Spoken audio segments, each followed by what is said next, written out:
तो आज हम बात करेंगे संख्याओं के बारे में। संख्याएं कितनी प्रकार की होती हैं जो हमें मैथ के सवालों में काम आती हैं। तो देखिए आज हम बताते हैं संख्याओं के बारे में। संख्याएं कितनी प्रकार की होती हैं। सबसे पहली संख्या होती है प्राकृतिक संख्याएं। तो प्राकृतिक संख्याएं वो संख्याएं होती हैं जिससे हम किसी भी चीज़ को गिन सकते हैं। जैसे कि आपके सामने कितने पेड़ लगे हैं, 1 2 3 4, या आपके सामने कितनी गाड़ी खड़ी है, 1 2 3 4, जिनसे हम किसी भी चीज़ को गिन सकें वो सभी प्राकृतिक संख्याएं कहलाती हैं। जैसे 1 2 3 4 5 6 से लेके अनंत तक की सभी संख्याएं प्राकृतिक संख्याएं कहलाती हैं। अब दूसरी संख्या है हमारी पूर्ण संख्या, क्या कहलाती हैं। तो पूर्ण संख्या हमारी प्राकृतिक संख्याओं जैसी ही होती हैं, बस ये 0 से स्टार्ट होती हैं। 0 1 2 3 और ये 4 और ये 5 और ये भी अनंत तक जाती हैं। प्राकृतिक संख्याएं 1 2 3 4 से अनंत तक जाती हैं और पूर्ण संख्याएं 0 से स्टार्ट होकर 1 2 3 4 5 से अनंत तक जाती हैं।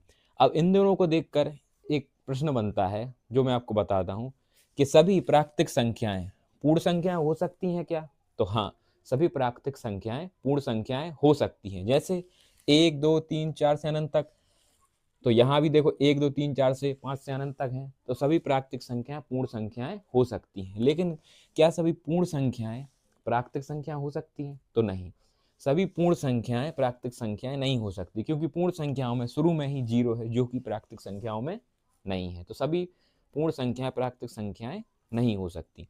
अब तीसरी संख्या देखिए, इसे कहते हैं हम पूर्णांक संख्याएं।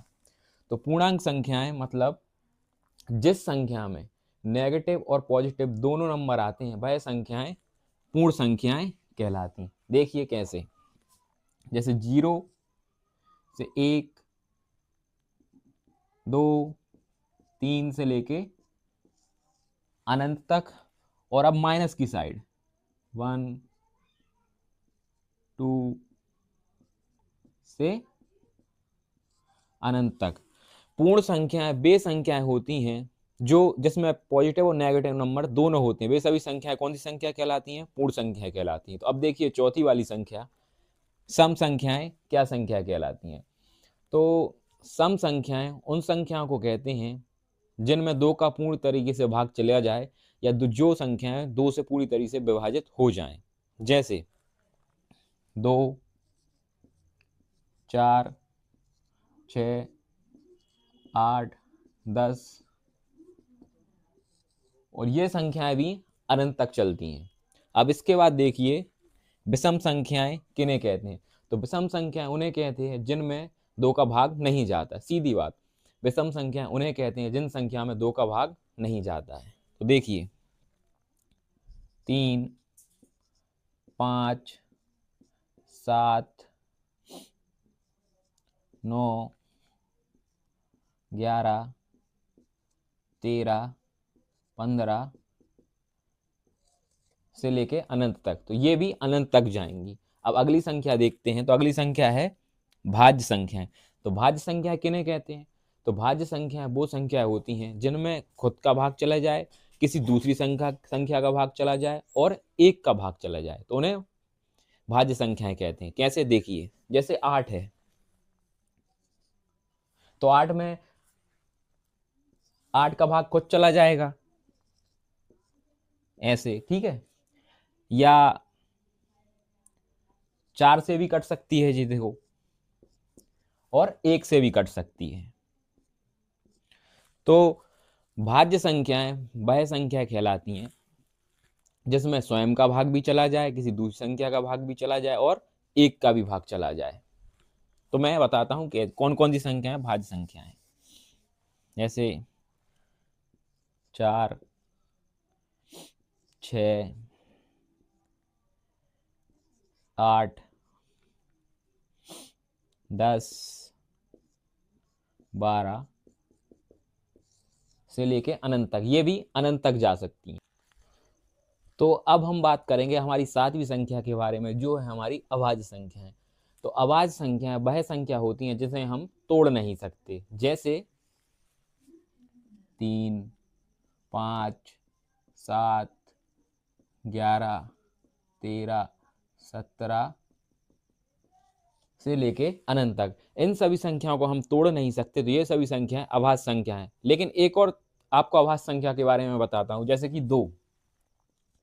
2 एक सम संख्या है, लेकिन ये एक अभाज्य संख्या। क्यों, ये बताता हूं। क्योंकि 2 का सिर्फ 2 से कट सकती है या 1 से कट सकती है।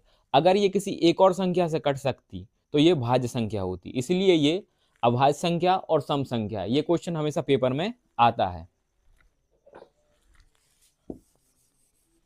अब अगली संख्या हम देखते हैं, जो है हमारी परिमेय संख्या। तो परिमेय संख्या क्या कहलाती है? परिमेय संख्या वह संख्या होती है जिन्हें हम p व q के रूप में लिख सकते हैं। परिमेय संख्या वे संख्या होती है जिन्हें हम p व q के रूप में लिख सकते हैं, या जिन्हें हम बटे के रूप में लिख सकते हैं। जैसे 1/2, 2/3 या 3/4। तो परिमेय संख्या वे संख्या होती है जिन्हें हम बटे के रूप में लिख सकते हैं। अब अपरिमेय संख्या क्या होती है? तो अपरिमेय संख्याएं वह संख्या होती हैं जो रूट के अंदर विषम संख्याएं होती हैं। जैसे √3, √5 या √7। ये विषम संख्या होती हैं और ये अभाज्य होती हैं। यही सब संख्याएं अपरिमेय संख्या कहलाती हैं। अब अगली संख्या देखिए, हमारी वास्तविक संख्या क्या कहलाती है? तो वास्तविक संख्या हमारी वह संख्या कहलाती है जो संख्या रेखा पर दिखती है। जैसे धनात्मक 1, 2, 3, 4 या ऋणात्मक -1, -2, -3 या -4 या शून्य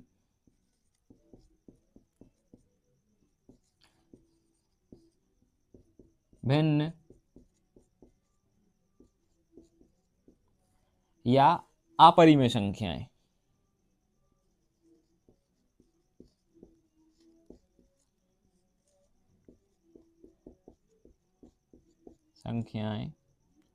जैसे यह सब सभी संख्याएं हमारी वास्तविक संख्याओं के अंदर आती हैं। जैसे धनात्मक संख्याएं भी आएंगी, ऋणात्मक भी आएंगी, शून्य भी आएगा, भिन्न भी आएगा, अपरिमेय संख्याएं भी आएंगी। ये सभी संख्या हमारी वास्तविक संख्या है। वास्तविक संख्या। अब हमारी अगली संख्या है जो कहलाएगी अवास्तविक संख्याएं। तो अवास्तविक संख्या वे संख्या होती हैं जो रूट के अंदर होती हैं, माइनस में होती हैं और विषम संख्याएं होती हैं। कौन सी संख्या है? जो रूट के अंदर होती हैं, माइनस में होती हैं और विषम संख्या होती हैं। देखिए,